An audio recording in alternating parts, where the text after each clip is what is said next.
Somos estudiantes de la Universidad de las Fuerzas Armadas de ESPE, Extensión Latacunga. A continuación vamos a dar una exposición acerca de lo que es de la materia de físico-química.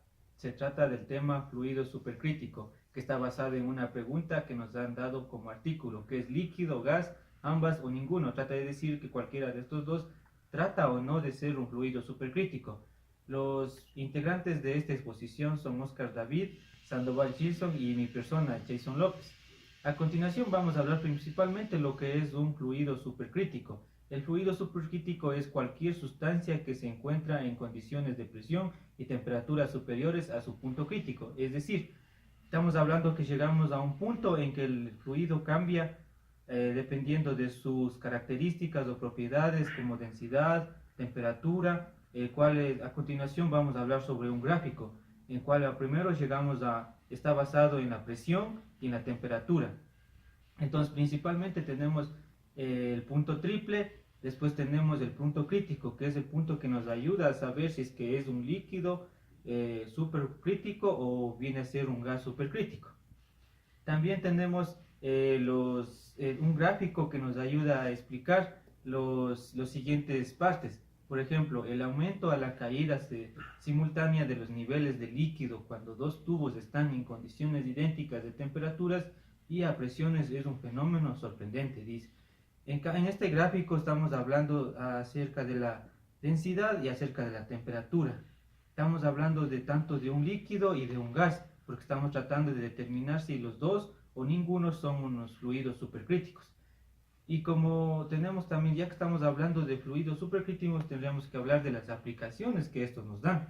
A continuación, tenemos las aplicaciones que nos dice, tenemos cuatro, las más principales. La extracción de aditivos en polímeros presentes en muy bajas concentraciones, extracción de contaminantes ambientales presentes en suelos, sedimentos, tejidos vegetales o animales, partículas atmosféricas. Estamos hablando de la extracción de contaminantes, o sea, quiere decir que esto es muy importante ya que nos ayudaría a disminuir la contaminación de suelos y muchas otras cosas que necesitamos por el momento. Extracción de lípidos, vitaminas, compuestos aromáticos, cafeínas en alimentos. Entonces esto también abarca mucho lo que es la industria alimenticia, ya que estamos hablando de varios análisis, estudios y que nos pueden ayudar mucho en la industria alimenticia. Y extracción de compuestos farmacéuticos, eso nos quiere decir sobre la industria farmacéutica, que ahora en esta actualidad se está utilizando mucho en cuenta. A continuación vamos a dar demás partes, pero va a seguir a continuación un compañero. Con la exposición de mi compañero yo les voy a hablar un poco más acerca de lo que son los fluidos supercríticos. Bueno, un fluido al elevar la temperatura produce un aumento mayor del volumen del líquido. Esto se ve reflejado en lo que es la densidad, ya que al aumentar la temperatura en un líquido, la densidad disminuye, hasta llegar a un punto donde la densidad va a retroceder, es decir, esto va a ser reversible. Eso lo vamos a ver más claramente en una gráfica que voy a exponer a continuación. Bueno, para un aumento infinitesimal de la temperatura, la derivada del tiempo, tenemos que la derivada del volumen, cuando es cero, la derivada del volumen de un líquido es igual a menos la derivada del volumen del vapor, donde el volumen total de un recipiente es igual a la suma del volumen del líquido más el volumen del vapor. Bueno, en esta gráfica podemos observar lo que les dije, donde la temperatura aumenta, la densidad va disminuyendo hasta llegar a un punto donde todo retrocede. Bueno, donde D representa, les voy a explicar una ecuación, donde D va a representar la densidad, M la masa total que está constituida ahí. Esto va a estar todo en función de la temperatura cuando es igual a cero, donde la derivada de la masa es igual a cero el volumen del vapor por la derivada de la densidad de un líquido más la derivada del líquido más la derivada del líquido más el volumen por la derivada del volumen del vapor más de la derivada del vapor por la densidad del vapor es igual a cero.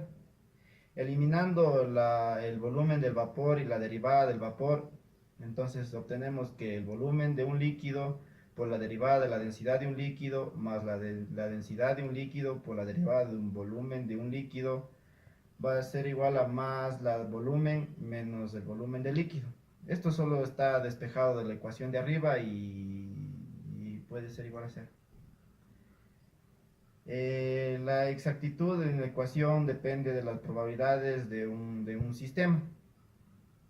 Ya.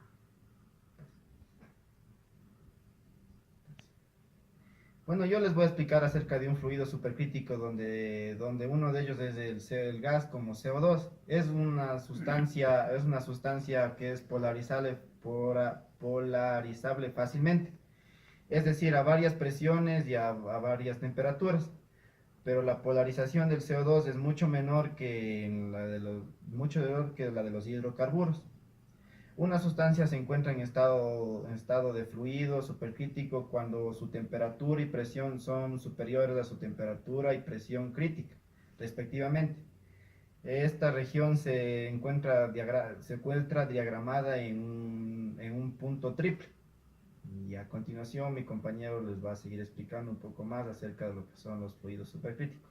Sesión de mis dos compañeros anteriores, tenemos que en densidad el nivel del líquido aumentará con el aumento de la temperatura. Podemos obtener valores para esta fracción de volumen del líquido esencial. En función de la temperatura, utilizando las ecuaciones para las densidades de saturación de CO2 dadas por Lowry Erickson, tenemos que la densidad va a ser igual a 0,4683 más 0,001442 multiplicado por 31 menos t, que sería el tiempo, más menos 0,1318 multiplicado por 31 menos el tiempo, esto elevado a 0,33, donde el signo más se aplicará para el líquido, como también el signo menos para la densidad del vapor. La exactitud de estas ecuaciones probablemente disminuye a medida que se aproxima el punto crítico, pero servirán para proporcionar valores cuantitativos aproximados para el eje fundamental. Entre 20 y 30 aumenta de 0,42 a 0,48 en esta distancia. Por lo tanto, parece seguro afirmar que siempre que un tubo es llenado más de la mitad de un líquido con CO2, su nivel aumentará. Con el aumento de la temperatura a 20 grados centígrados, un tubo contiene menos del 40% de fase líquida, su nivel bajará con el aumento de la temperatura. Sustituyendo la ecuación 1 en 3, se obtiene el volumen del líquido dividido por el volumen total será igual a la masa dividido por el volumen total menos la densidad del vapor. Todo este factor dividido para la densidad del líquido menos la densidad del vapor. Los valores de la relación real en función de la temperatura son incluidos en la figura 3, como ya la presentamos anteriormente. Uno comenzando en 0,40, el otro en 0,50 en 20 grados centígrados. Dado cualquier volumen de líquido sobre el volumen total deseado a 20 grados centígrados, las densidades a esa temperatura proporcionan el valor constante apropiado de masa sobre volumen, a partir de la cual se puede calcular el cambio de la relación del volumen del líquido sobre el volumen total con la temperatura a partir de las densidades. Supongamos que al hacer este experimento, el nivel del líquido resultó ser de 0,26 en la parte superior a 20 grados centígrados. A medida que aumenta gradualmente la temperatura, el nivel como líquido crecería continuamente hasta que caiga en la temperatura crítica. ¿Cómo describirías el estado del CO2 en ese punto? Sería una pregunta. Respuesta sería como vapor. Supongamos ahora que te hubieran dado un solo tubo, cuyo líquido tiene un nivel de 0,69 en la parte superior a 20 grados centígrados. ¿Cómo describirías el estado del CO2 en ese punto? lo cual la respuesta sería como un líquido. Y a continuación presentaríamos la bibliografía, de la cual obtuvimos la mayoría de información de lo que nos tocó presentarles.